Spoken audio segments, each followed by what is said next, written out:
Salut beau gosse, salut belle gosse, et j'espère que vous allez bien les amis. Aujourd'hui on se retrouve pour un petit événement pour ceux qui aiment le cinéma d'horreur, puisque c'est la sortie de Esther, les origines, la suite du premier opus sorti en 2009, ça date, on était quand même tout jeune à l'époque. Alors le premier Esther, c'est un film qui a construit une sacrée réputation au fur et à mesure des années, au fur et à mesure des décennies, et peut-être même au fur et à mesure des siècles, on verra si le temps lui fait raison. C'est vraiment un film qui fonctionnait sur un effet de surprise, lorsque tu découvrais qu'en réalité le personnage d'Esther n'était pas du tout une enfante, mais que c'était en réalité une adulte qui souffrait d'une maladie qui se nomme la panlipothuarisme.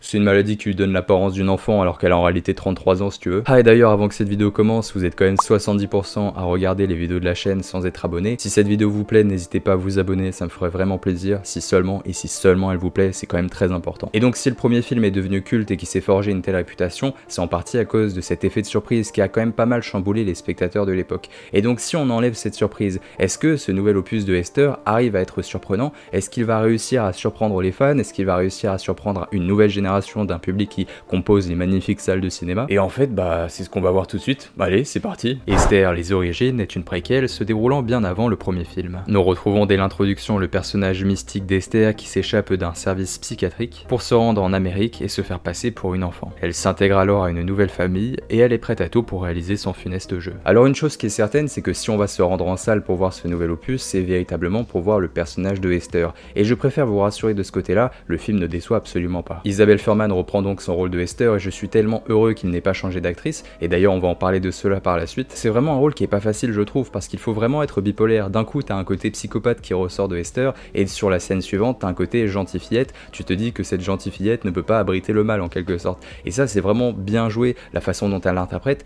et ça donne encore plus de cachet, de charisme au film, et surtout son personnage est tellement je trouve plus jouissif que dans le premier film, et ça fait du bien de la retrouver, et le film joue avec ce côté, ces côtés retrouvailles en fait, et c'est ça qui fait que c'est bien joué. Il y a même un côté un peu perfide avec le spectateur, il y a des nouvelles scènes qui vont un peu changer notre perception entre gros guillemets du personnage, et qui vont faire en sorte qu'on s'attache véritablement à elle, alors que dans les faits on ne devrait pas, et encore une fois ça c'est bien joué, et chapeau les gars, vraiment chapeau. Et donc on va venir directement au sujet qui fâche, et oui, dans les faits, j'ai même entendu ça en sortant de la salle de la part de spectateurs que je ne connaissais pas, et aussi des amis qui m'ont fait un peu la remarque et qui m'ont dit que ça allait gêner un tantinet, et je peux comprendre totalement, c'est le fait que nous avons un opus où nous avons une Esther qui est censée être un peu plus jeune, alors que l'actrice elle a pris un petit coup de vieux, ce qui est tout à fait normal. Et du coup ça crée un parallèle, une sorte de paradoxe, on se dit mais attendez ça se passe avant le premier, mais elle a pris 3 fois l'âge là, ça n'a aucun sens. Et ça se ressent véritablement, et on sent qu'il n'y a pas non plus une volonté de la dissimuler. Ça passe, c'est pas non plus quelque chose qui est choquant ou extrêmement brutal, en tout cas de ma propre interprétation, j'ai trouvé que ça passait largement. Mais en fait je pense que le film prend pour acquis les spectateurs, et ils ont raison, ça sert à rien de dissimuler son âge sous une sorte de palette de maquillage qui la rendrait trop parfaite, ou alors trop poupée, un peu fantomatique, tu vois ce que je veux dire, ça ne sert à rien, autant mettre en valeur l'actrice telle qu'elle est aujourd'hui, et elle est d'ailleurs extrêmement bien, et c'est surtout que si on n'avait pas eu le retour de l'actrice, on aurait eu une nouvelle actrice plus jeune qui l'aurait incarnée, et du coup ça aurait créé un autre paradoxe, c'est que soit il changeait d'actrice, et donc on va dire qu'il se débarrassait d'une partie des fans qui voulaient la revoir, parce que vraiment Isabelle Fuhrman joue parfaitement le personnage de Esther, elle incarne le personnage depuis le début, et donc par conséquent soit il changeait d'actrice et donc il se mettait à dos une partie des fans, soit il la gardait et il prenait en compte cette forme d'incohérence sur l'âge. Je préfère qu'ils aient choisi la deuxième option, qu'ils aient conservé la même actrice pour que ça soit plus jouissif pour le spectateur et pour ceux qui connaissent sur le bout des doigts le premier opus, quitte à créer de l'incohérence entre ça ou un changement d'actrice. Je pense qu'on est tous d'accord sur le fait qu'ils ont fait le très bon choix. Le film apporte également quelques nouveautés à son personnage, rien de si surprenant que la sordide révélation du premier opus, ils ne vont jamais aussi loin, et on comprend aussi, et c'est peut-être également pas le but, et je comprends totalement, mais si tu vas voir ce nouveau film en salle, c'est uniquement pour voir le personnage de Esther,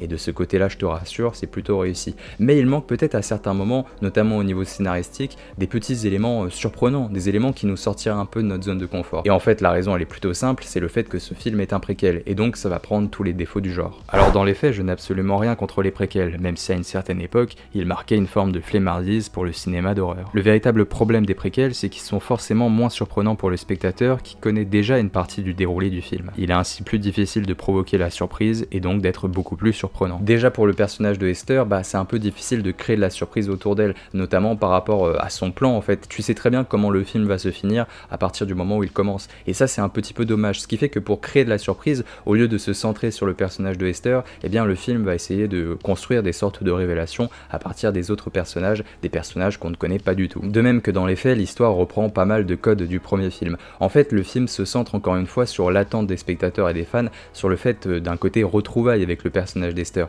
Et c'est plutôt malin, et encore une fois, je comprends totalement la démarche. On pourrait dire que c'est une démarche de flemmardise, mais en même temps, si tu vas voir Esther, c'est pour voir Esther, ça tombe sous le sens. Et donc le film se centre vraiment sur cela, mais j'aurais aimé plus de rebondissements, plus de sordide dans une histoire qui aurait justement mérité un peu plus de sordide, d'aller peut-être plus loin, de choquer encore plus le spectateur avec les autres personnages, et le film ne va jamais aussi loin, et il n'arrive pas à créer véritablement la surprise. Et c'est d'autant plus dommage parce que dans le cadre, dans le côté redécouvert du personnage de Esther aussi, on est vraiment dans un cadre similaire au premier film, ce qui crée parfois un peu le sentiment de répétitivité. Et donc malheureusement, ce dernier opus ne fait pas exception à la règle. Quand tu fais un préquel, c'est quand même compliqué de surprendre le spectateur et de créer véritablement de la nouveauté. D'autant plus que, encore une fois, je le répète, mais tu sais d'avance comment le film va se terminer, puisque tu as vu la suite qui se passe dans le futur en quelque sorte. C'est un peu le premier film en fait. Donc ce n'est pas du tout l'explosion qu'on pouvait attendre, et c'est pas un film qui dans les années deviendra aussi culte que le premier, ça c'est sûr, et d'ailleurs le film n'en a pas du tout la prétention, ça se ressent. Mais par contre, si vous souhaitez simplement voir une aventure avec le personnage de Esther, c'est exactement ce que vous propose le film, avec quelques scènes jouissives, et ça, bon c'est largement suffisant en fait. Et c'est pour cela que je suis déçu de retrouver les défauts typiques des préquels,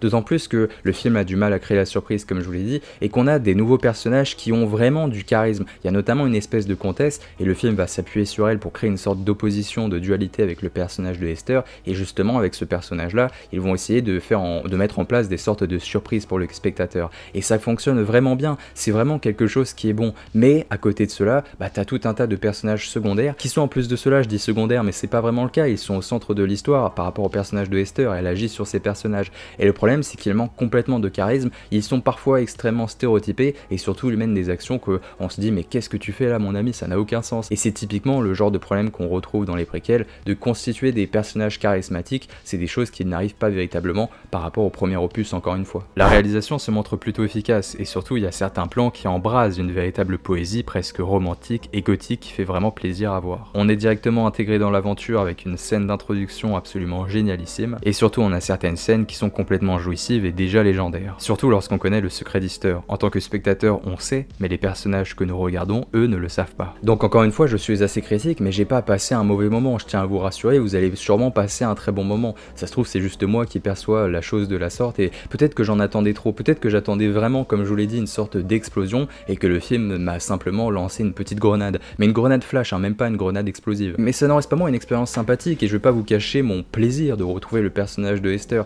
C'est vraiment une figure de l'horreur qui est devenue, je dirais pas centrale, elle est pas aussi iconique qu'un Freddy Krueger, qu'un Michael Myers, qu'une Sidney Prescott, et t'as compris l'idée. Mais elle en reste pas moins une base dans le cinéma d'horreur qui fait vraiment plaisir à voir, et qui va vous permettre potentiellement de vraiment ouvrir votre éventail horrifique, et de découvrir des œuvres auxquelles on ne parle pas beaucoup, et qui pourtant deviennent au fur et à mesure cultes avec les années. Donc je vais pas vous cacher, j'ai passé une très bonne aventure avec Esther, mais j'ai conscience des nombreux défauts du film, et j'ai hâte d'avoir vos retours, voir si le film ressort, si au contraire le film se fait détruire, ce qui est peut-être le cas, peut-être qu'au contraire il va se faire jouir, non pas jouir, mais qu'il va exploser j'arrive pas à m'exprimer, peut-être qu'il va plaire en fait, tout simplement, c'est ça que je veux dire. Et donc j'espère que cette vidéo vous a plu, j'espère que vous avez bien saisi l'ensemble de mes propos. N'hésitez pas à me dire ce que vous avez pensé du film dans les commentaires, vous savez que je regarderai tout le monde et que je répondrai à tout le monde. Si cette vidéo vous a plu, n'hésitez pas à vous abonner, liker, partager, vous connaissez la propagande de YouTube, mais ça fait quand même toujours plaisir. Et bien je crois qu'il est l'heure de se laisser, c'était un pur plaisir de faire cette vidéo avec vous les amis, et de reparler de cette franchise Esther, cette franchise, il n'y a que 2 opus, mais de parler de cette icône du cinéma d'horreur. Et puis on se retrouve bientôt, c'était Mère Romain, c'est toujours un plaisir les amis.